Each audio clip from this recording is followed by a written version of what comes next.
Hey, it's Saturday where I am, February 3rd. I even just shocked myself because I just knew I was going to be chipper. I guess I need to get used to the fact that I'm not going to sound like, welcome to my channel. See, my voice won't even do it. I'm more of a, welcome to my world type girl, especially before noon. This week was, what the fuck, y'all? I think I did too many love readings.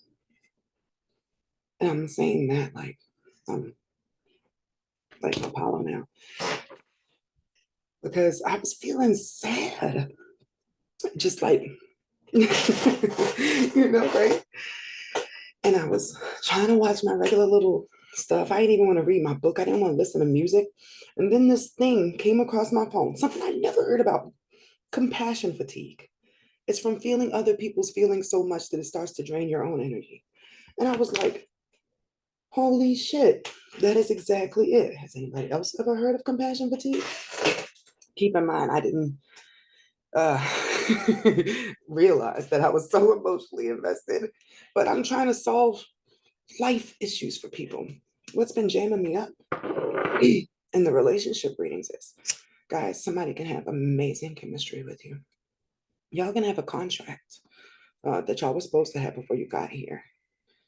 This person can think you are the sun, the moon, the stars, the rain, the rivers, and still be too scared to pull the gun. I've been dealing with a whole bunch of women, and every time I go to pull the stuff, I'm thinking it's going to show me this dude is shit. I just know it, right? No, it's usually just as scared. And this is pyrite, by the way. It's like, I don't know. It goes with my birth. I don't even know the rest of the word for that. I was gonna say my birthstone, but it's a crystal, but it's like it goes with August. There you go. It's supposed to bring good luck and finances. So I keep this one in front of my computer. But what do I do with that? I'm just the reader, I'm just the funnel. I deliver the information, but it always makes me sad after I'm able to tell this person all this good stuff about how that person actually feels about him, even though they're hiding it, just for them to come back around and say, oh, he ghosted, or he started being an ass again, or I don't know what I'm supposed to say there. Um, the one thing you can't see in these cards, in these charts, is how much that person has grown since the beginning. If that person is going to be uh, avoiding good things for themselves, because those are free will decisions. We can do a reading today, and suddenly overnight, that person can have an epiphany like, oh, no, no, no, no. I need to focus on other things. And then the trajectory for the reading will be completely different because that person's feeling changed based upon free will. Now, a lot of the free will choices I have been seeing have been based upon fear. And it's mostly in the guy department, it's around money. Like, I haven't got this done for myself yet, so I can't be entertaining love that'll take away from this over here. Although these people will have like a full plate of like of amorous feelings for the said person who booked the reading. I'm like, God, what is going on? What do I do about that? Maybe that's what I should pull right now. This is the enchanted map deck. It usually shows directions and stuff. That's how I've been feeling this week, guys. You see me, I'm like, what am I doing? What? Just this job is a constant test of faith. And even saying that honestly feels disrespectful because I've been shown so many things that are miraculous, so many things that have turned out positively or exactly as I said. And one thing I can't predict here, it would appear, is in regarding to the male species. So, what is the message I need to hear right now? What is the message I need to relay right now? All on here to go ahead and do this because like many are going through this, trying not to lose their faith in love or the idea of love or romantic partners. What happens when the partner you signed up for falls off?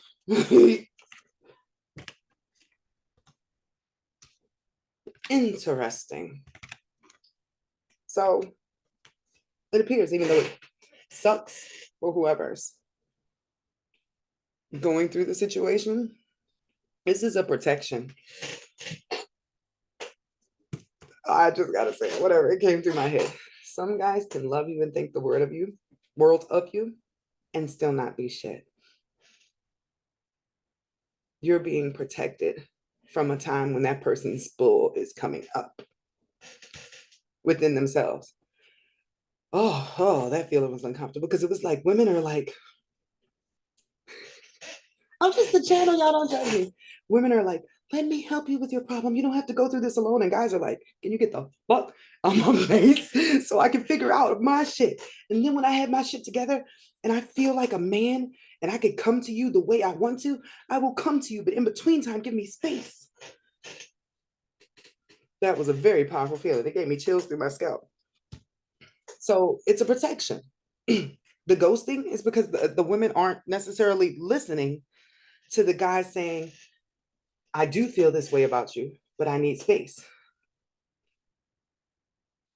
I'm not answering all of your questions because I don't even know or understand all the processes going on in my mind right now. So the guys are cleaning house. And this could be some females too, although I get way less females being the runners than I do get dudes. So they're going through their whole other journey. And during this time, you're just supposed to be riding the wave because there will come an opportunity to go through this door again with that person when they've healed, if they've done their work, or with somebody who did do the work to match up to the work you have done while you was riding the wave, while you were protecting yourself or realizing that rejection sometimes is protection. This person can get with you when you want them to, but then they will break your heart while they're trying to heal their own heart. Look right next to her little crown. And there's like a whole rainstorm going on here. Dang, ladies, it looks like possibly we're not that good at protecting ourselves. We're willing to take L's and not understanding that sometimes a guy knows when he is the L. He's just not going to say that out loud because nobody wants to feel like I'm horrible. I'm not going to be good to you. So instead, they just stop saying anything. They want the door to be left open. Is this toxic?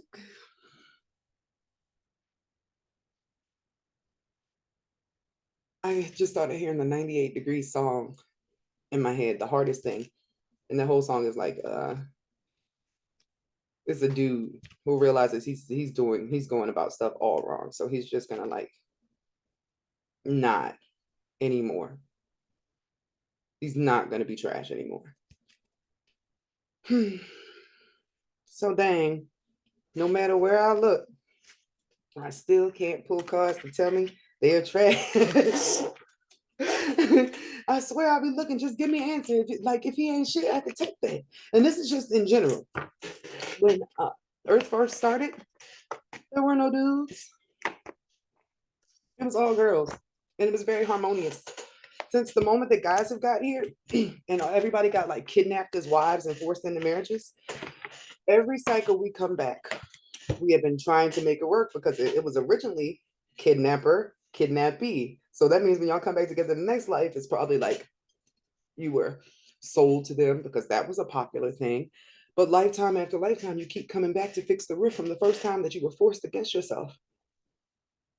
But it creates a soul trauma bond. After the first time that the Martians, my nose is itching, I don't know what that's about, confirmation. Um, After the Martians had their whole run, the next incarnation cycle, when people came back, women ruled and sort of enslaved the men. So we got our get back, but it's just really been like back and forth since. If we could all just get along on planet Earth, or the Martians could go back home, that would be great. They would take all the pain with them. So maybe some of you guys don't like that idea. So what should the divine feminine be focused on right now? What should the divine feminine be focused on right now? That was just really bothering me, guys. Like, I don't like seeing people sad. I don't like feeling sad energy. But it was overwhelming. I think maybe I don't want to say take a break from love readings because some of them are really good and I'm happy to problem solve it. It's a gift. I'm really good at seeing what the things are, but I can't control somebody else's behavior. And somehow, when things don't go right, I sort of become the fall guy, like, hey, this was supposed to work. I thought we were soulmates. Yes, yes, man. Your soulmate is damaged. I'm sorry. We can't all get the perfect variety. Very rarely do people get somebody that they just, unless that person scheduled to have a whole bunch of tasks before they got to you so that they would get all those bad patterns out the way. And it sounds so gaslighty, sounds annoying, but the best way to attract what you actually want is to become that which ye wants to attract. Self-focus. Focus on building what you want for yourself, building yourself, enjoying yourself. And that should never be lonely. I think that's probably an issue too. If you feel lonely when you're by yourself, there is a deeper thing going on there. Likely childhood, like maybe you felt lonely the whole time. So when somebody who you felt was starting to feel that hole for you disappears, you go like grasping straws trying to get them to come back because you don't want to feel that alone again. That's not supposed to be a part of this process. It's supposed to be like you enjoy your hermit when you get to a place of peace within self. You enjoy the time that you have to participate in the hobbies and all the stuff that you did before you even knew the opposite sex existed. That's that inner child healing I keep referring to. When your inner child is happy, you find a million things to do. And then when that person pops up, you're like, oh shit, love too. So what is being said? Y'all, I had the cards face down. I can't wait till I'm able to show y'all my cards to just have a new setup, right? Discover your life purpose in sadness. I just said it. And until you find your, like, that's what the guys are seeking. Ooh, look, now I got like a whole, I just said that the guys are like, hold up, I'm trying to get me together before I fall in love and completely dedicate myself to that because that requires a certain amount of energy. I'm trying to get my role on. They're in their inner child energy of finding out like what did they want to do when they were playing G.I. Joe and shit, right? They're actually leading the feminine energy. It's like nobody is in their proper position right now. But the guys, by holding back, are forcing the females not to cling and to start working on themselves and working towards their life purpose because you meet in the intersection there. Sadness is on the other side of that, but that's the sadness from that hole I was just talking about.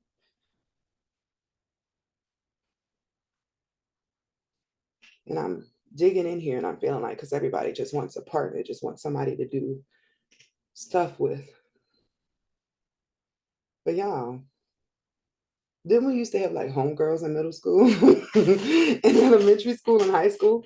I think the sisterhood of women is quite messed up too, off the strength of, oh, what's it in that Beyonce song? Women compete for men. Yeah. And a lot of us don't have friendships with other females, but don't have girls that we can hang out with in order to avoid feeling like, oh, this relationship isn't working out. Everything sucks. But other women reflect you back to you and what you need to be working on if you're hanging out with the right group of girls, because they're working on stuff too. They're working on their life purpose. They're not waiting on Mr. Right. They understand that Mr. Right will be there when the time is right. Because that's one thing I can say consistently. Divine timing is real. And the feelings are real. Somebody can love you all day and realize that they're not shit and they don't want to put that on you. But who really wants to say they ain't shit? Who wants to say, girl, I am no good for you? Because that means that the door would get closed for you. No. So selfishly, these guys are trying to keep the door slightly open.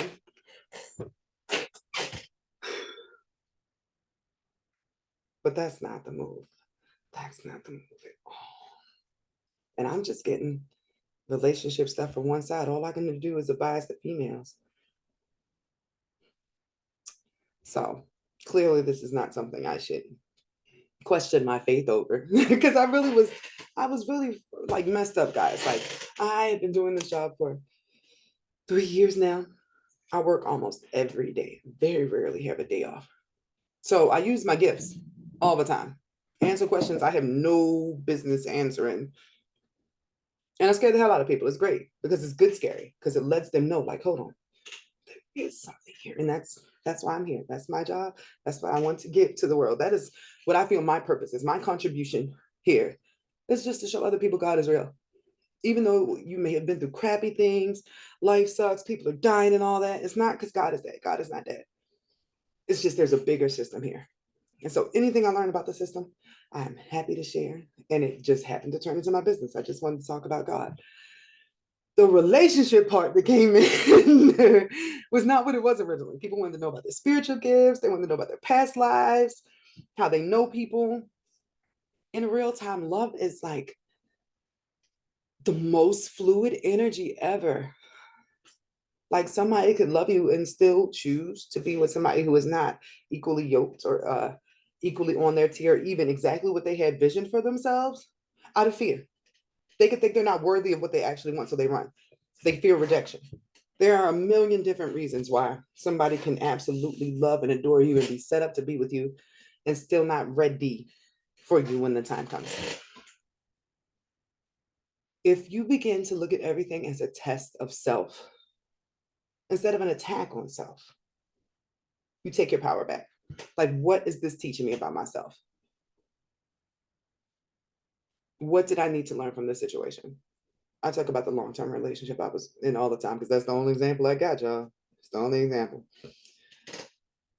I guess maybe because all right, so I had the one relationship since I was 17, met him at 14, and we didn't get together till 17, right? That lasted till like 30, 34 of actually being in a relationship. Right now, I've just been waiting to get a divorce the whole time. It just, right? In between that time, because my guy was dealing with sexuality questions and whatnot, I'm like, all right, that's cool. We'll get back together when the time is right.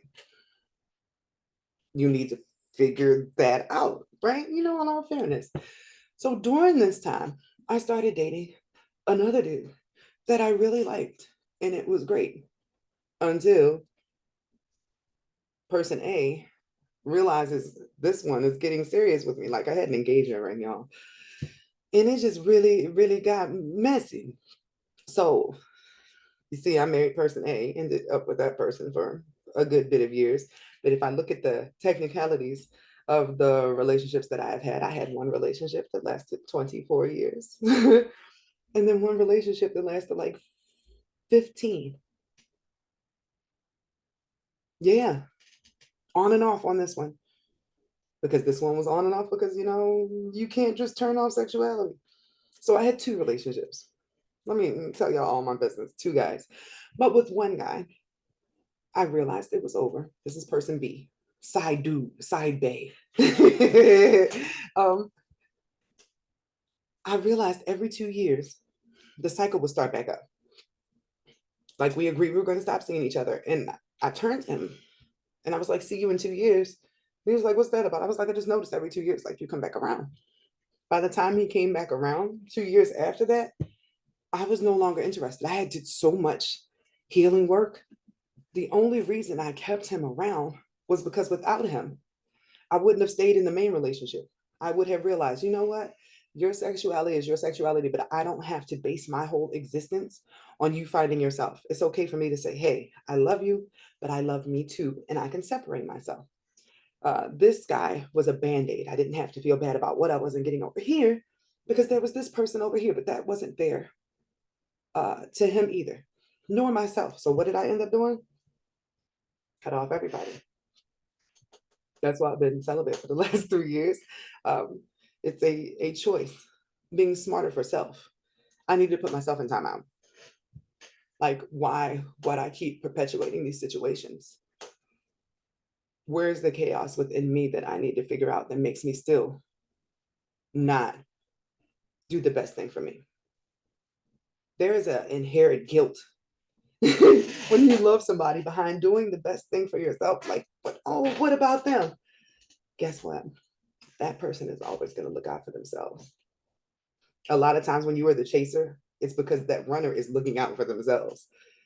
Only when you stop chasing do you realize, who the hell is chasing me? Like, who's chasing me? Huh, I guess I should sit with that. So, didn't know what today's message was going to be about. I just like to update y'all all things that are going on in these waves.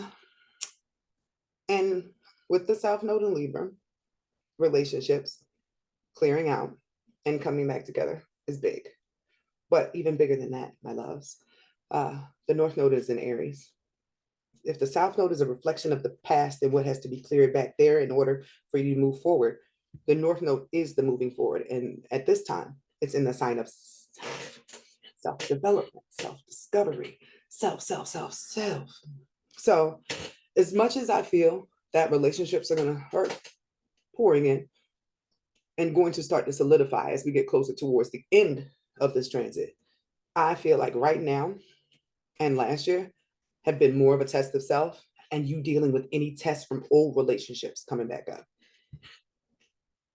Any old patterns need to be cleared out, or you're going to keep attracting the same type of person. If you keep finding people in the same place, baby, technically on your chart, that would be the same house, so you would get the same result. So you would need to try, like, if you've been finding people at this local coffee shop, and you notice that all the people suck from here, but you keep getting them there, why would you keep going? You probably need to go on vacation and try to meet somebody. If you realize you are actually in a space to meet somebody, I guess that matters too. Now I'm getting, thought I was ending. No. So how does somebody know when they're in the space to meet somebody, the proper space and time? How does someone know when they're in the proper space to meet somebody? How do they know they're in alignment?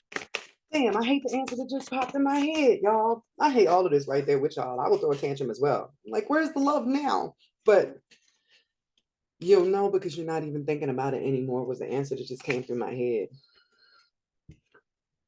Damn, and that's what the hell came through. Yeah, you're not trying to control it anymore. You've let go of all the stuff that was weighing you down about past relationships. You're not carrying that into anything new. And you're really not thinking about it. Like, you have this denial that's not even considering it. Like, your life has been going so well, or you have invested yourself in so many things that fill you with joy on your own, that romantic love isn't the thing that wakes you up every day. I guess that's probably a psychological question. Like, why is that? But I believe for a lot of people that didn't get the attention or love they needed as a child, romantic love becomes the substitute as an adult. They both rule the fifth house of the inner child. Just my little astrological theory. But when you find yourself so involved with what you're doing with your life and your happiness, and you got a lot of things going on, then watch, out of nowhere, either the person that has been trying to tell you they're working on themselves is going to spin the block, or somebody who has been doing the work and you didn't even know they existed pops up and lines up with you at your best self. If you want to know how close you are to finding the person who is the match, because you can find a person any day, every day. But if you find somebody while you know you sort of been sad, guess what that person's going to be? So, and it's not saying that you have to be fully healed. I don't even think you're fully healed when you leave. When you're old on your deathbed, you probably still have shit. But are you living every day in your joyful purpose? Because that's all you could really ask for somebody else to be doing what they love and working on becoming their best selves. That's the vibration where you want to meet somebody. You left all the old baggage behind and you're working on pruning this plant. I said pruning, I'm from Baltimore. This plant that is you the best way it can. The weeds are up and everything. You're just focused on growth. Then suddenly, like, this other plant will sprout up next to you and it'll sprout like really quick. I did notice that too. The relationships that are equally pegged, they end up getting married way quicker than the people who know they got into a relationship where the relationship may have been a band-aid. But when I say band-aid, I mean, you have a million other things that you need to be worrying about, but you've sort of like just shoved all that away because love. So, dang, this made me feel better. I was really feeling like I said, down, like, and I didn't want to disrespect my gifts and my faith and stuff, but I'm doing these readings and guys turn around and like fail, but it's not what I thought it was. It's meant to cause introspection. It's meant to make you look deeper. Like, not why is the guy doing this? Because guys don't have shit, but like, why am I feeling this way about the situation that clearly makes me feel like crap? And I'm talking to myself too. If you've been my client or anything, I have lots of y'all every week. It's a lot of people. I can't even. But I'm noticing a consensus. I am noticing a wave. Find yourself, and they will find you. I guess that's the message today. Holla.